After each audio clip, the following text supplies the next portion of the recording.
Donc maintenant, je vais vous montrer comment mesurer la profondeur de jusqu'où vous devez aller quand vous suctionnez votre enfant. Il y a deux méthodes pour faire ça.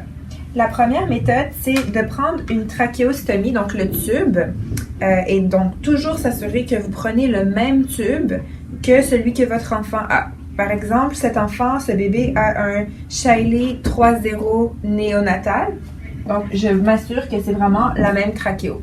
Une fois que je me suis assurée que c'est la même trachéo, je prends la trachéo, vous prenez le cathéter de succion, et donc ça c'est une trachéo en extra.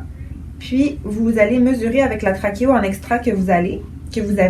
Vous mettez le cathéter de succion jusqu'au bout, puis vous regardez la mesure. Puis, par exemple, ici, la mesure est à 5 cm. Donc, ça, c'est une façon de le faire. L'autre façon de mesurer jusqu'où vous devez aller, c'est en prenant un obturateur, toujours de la même trachéostomie, et en mesurant la longueur de l'obturateur. Donc, toujours avec le cathéter, vous mettez l'obturateur au bout, donc vous les mettez côte à côte et vous arrêtez de mesurer à la première mesure de l'obturateur, donc à la première indentation ici, la grosse indentation de l'obturateur, pour savoir, et j'ai toujours le même chiffre, donc ça me donne toujours 5 cm. De cette façon, vous allez vous assurer de ne jamais aller trop profond.